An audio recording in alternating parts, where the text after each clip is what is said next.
Hey, how's it going, everyone? It's your weather buddy Craig back with you here on YourErie.com for another edition of the Weather Academy. And today we're going to discuss something that is a common problem, especially this time of the year. Maybe not so much around here, but I'll tell you, out west, it is a problem. But we can have wildfires around here as well. So that's what we're going to discuss today, because of the weather conditions, especially getting into the spring, can usually be pretty dry. Today is a good example. You know, we talked about dew point temperatures. Dew points today are running way down in the 30s, which brings relative humidities down as well. So fires are a process that happen when we talk about the Earth. And we're going to kind of explore those today. First things first, the picture that you see behind me is what we call a crown fire. And basically what happens is the treetops will catch on fire. So it's almost like a candlestick. And what happens is those treetops will jump, the fire will jump to the neighboring trees. So that's kind of an example of what a crown fire is. Because heat rises, and when heat rises, if there's an ember, it can spark the trees and set them on fire, and then it just kind of spreads from there. So that's kind of what a crowning fire is. Now, fire is really, really interesting because in a lot of ways it creates its own weather, and there's a whole science behind it as well. So if you've ever watched a fire, maybe you have a little fire pit in your backyard, just watch how it behaves sometimes.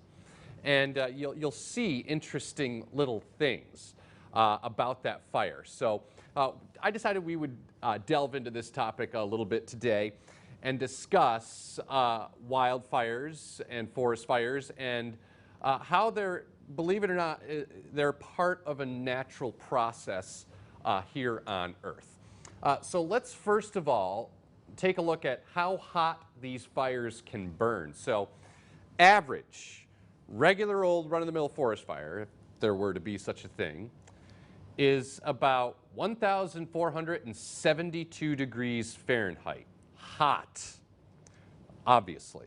Now, under the right conditions and extreme circumstances, these wildfires could burn up to 2,192 degrees Fahrenheit, almost 3,000 degrees, or I should say almost 22. But anyway, the takeaway here is it's hot, obviously. Okay, so let's quickly talk about Australia, because that grabbed headlines late last year and the beginning of this year. And what we're looking at here is Australia, and you can see the amount of wildfires that Australia had. If you remember some of the images on the news, like the koala bears being rescued and the kangaroos, just unbelievable images coming out of Australia. And those are roughly where each one of those wildfires were and how they spread.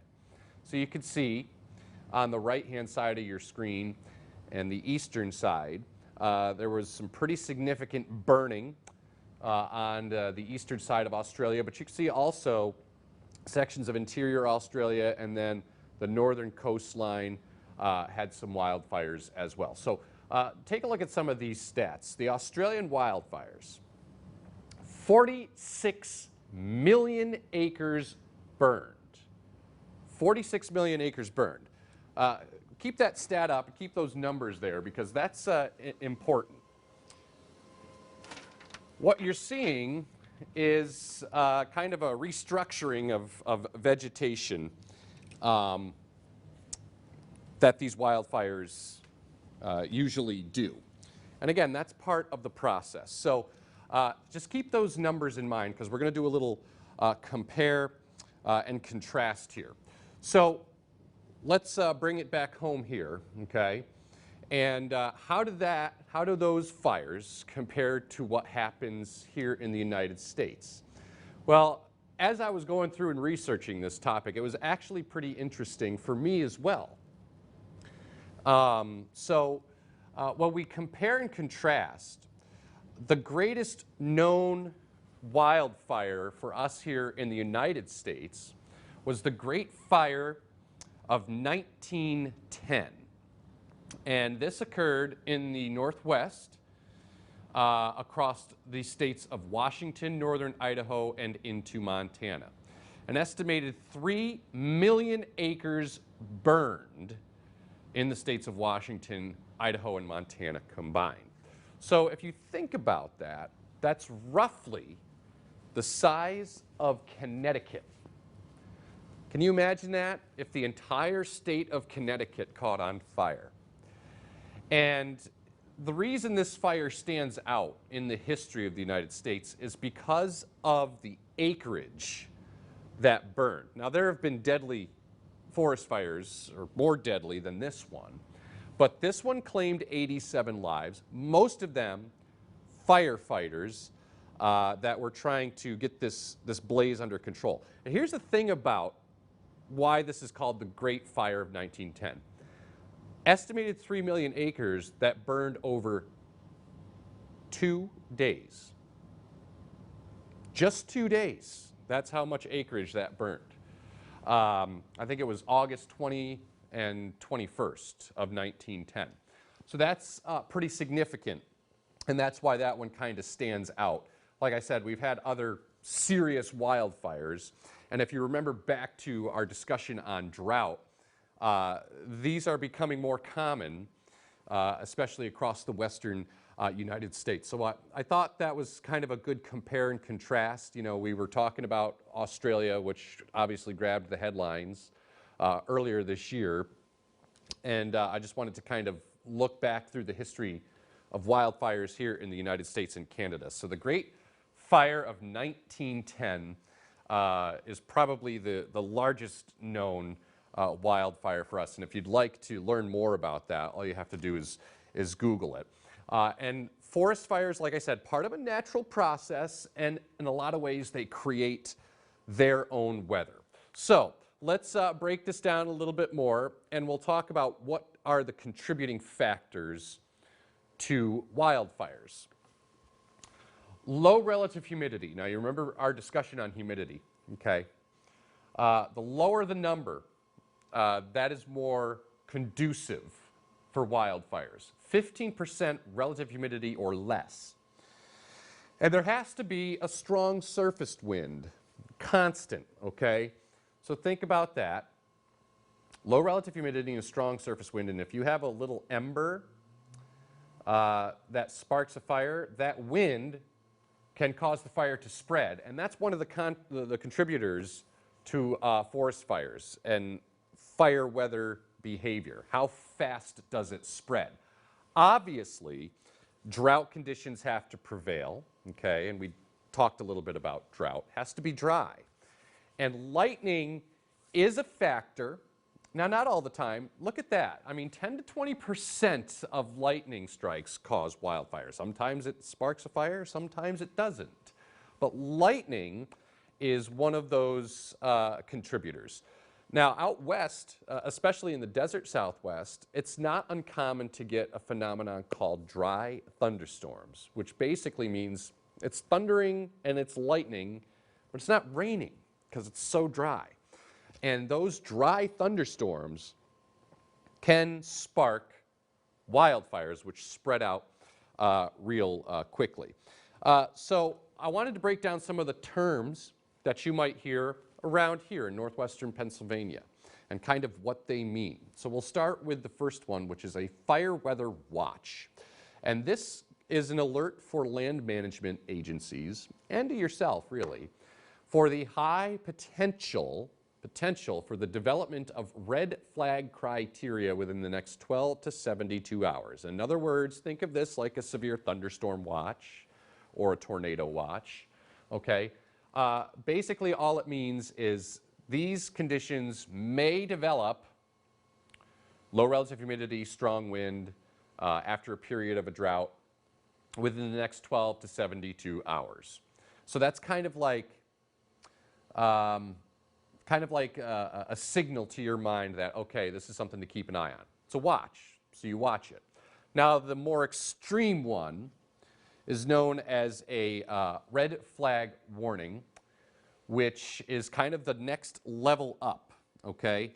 A red flag warning alerts management agencies to the imminent or actual occurrence of red flag conditions. So it's happening right now.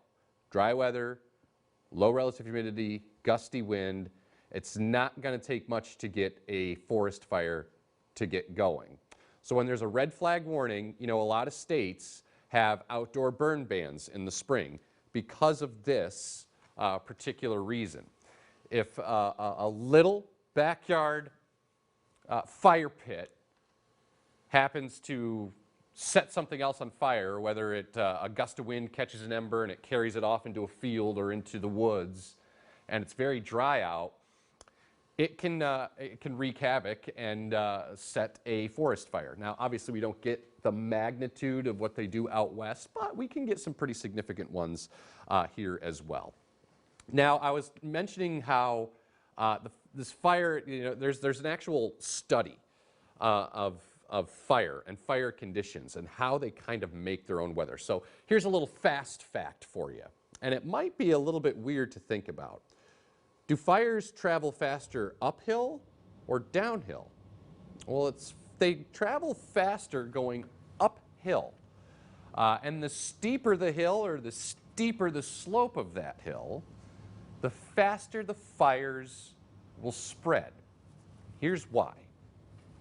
So, I got a little visual here. Think about a hill as you go up, okay? And you have tree, tree, tree, tree, okay?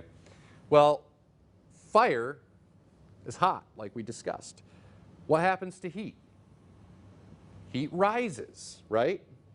So as the heat rises, it can ignite a tree, which can ignite another one, which could ignite another one. And as you go up, it increases. Now, the steeper the slope, if you have a tree here, the faster it's going to accelerate up the side of a hill because that heat rises real fast. So fires have been documented to travel faster going uphill. You might be thinking, well, that's kind of weird because wouldn't it go faster downhill? No, because of the way physics works and the way, you know, the heat rises, it accelerates going uphill. That's to kind of put this into some like practical terms for you. That's why if there's ever like a fire or some sort of fire drill, they don't recommend that you take elevators because that elevator shaft is like a column of air that heats up rapidly, and if you're stuck in an elevator, you could get to what's called the flashover point, okay, where the air gets so hot that it has to ignite, okay? So just kind of something to take away from there. Elevator's not a good place to be. And it's kind of the same idea in the forest. As you go up, okay, the fire is going to spread faster as you go up the side of a mountain. Now, again, fires have been known to create their own weather, and a good example of that is what's called a fire whirl. Check this picture out. That's a fire tornado. Basically what happens is the air is just so hot, it starts to kind of take on its own characteristics and starts to do erratic things and starts to rotate because that air is so hot and it's rising rapidly, and you have these little kind of eddies that form around these fires, and it can actually spiral up as that heat rises tremendously fast, and it can actually form a little funnel. Now imagine that, a fire tornado. So you have embers on the ground from the actual wildfire, incredibly fast winds that start to spin around, and what is that wind going to do to those embers? It's going to pick them up, it's going to throw them, several miles, quite a distance, and that could ignite other forest fires. So this is kind of a byproduct of a forest fire. You can actually get fire whirls or little fire tornadoes that spin up, which could cause future forest fires to break out. We're going to end on this one.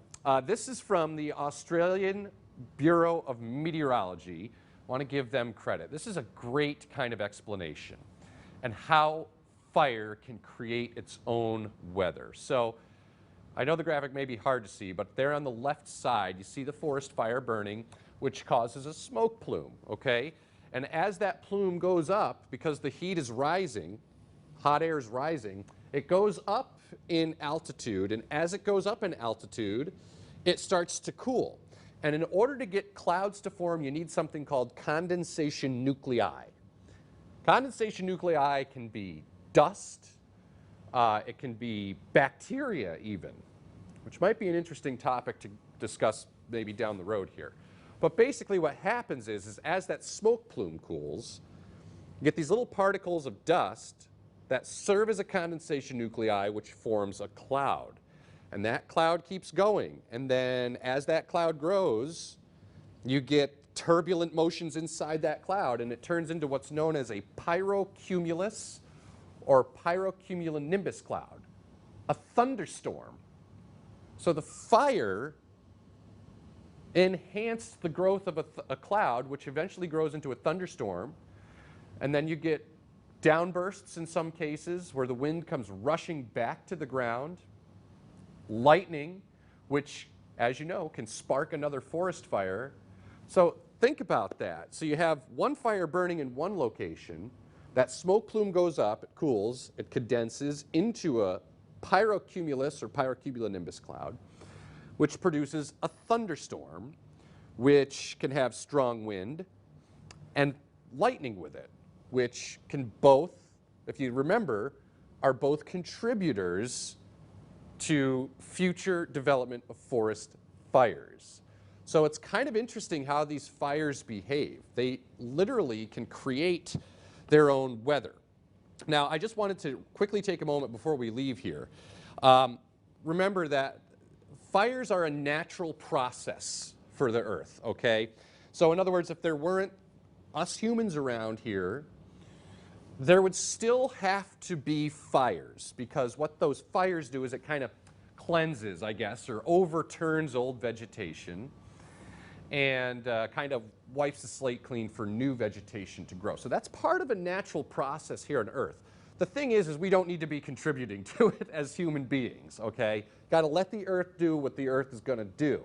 So obviously you got to be careful with outdoor burning, especially this time of the year. Cigarette butts, you know, all of those things can spark a forest fire. And this is a process, this natural process that has gone on for a long, long time, even before we were here. So it is a part of how the Earth works, okay? Basically, the bottom line is even if we weren't here, there would still be forest fires from lightning strikes or what have you. So it is part of a natural process, but again, the takeaway here is you don't want to contribute to that process. Got to let it kind of run its course. So that's a little bit about forest fires and wildfires and how they kind of work and how they could create their own weather and in turn can create other forest fires. Big problem obviously out in the West where we were talking about drought before and how they might be entering into what's termed as a mega drought. So we'll see how this kind of correlates with future forest fires. They can happen here, but as long as you're smart and take the proper precautions, we, again, don't have to contribute to that natural process of a forest fire that the Earth undergoes. So we'll leave it there for today. Any weather questions? It's weather@wjettv.com. You can send us those. You know, just keep in mind, we hope you're learning something here and keep in mind what inspires you. That's kind of the question that we're hoping to find out here from you. Hopefully you're inspired to learn more about maybe one of the topics we discussed or whatever science. And if you have any questions along the way, we'd be happy to answer them for you. So we'll leave it there for today. Thanks for joining us. We take another history lesson coming up on Friday with Mr. DeVecchio. And we will see you back here on YourErie.com. Have a good day.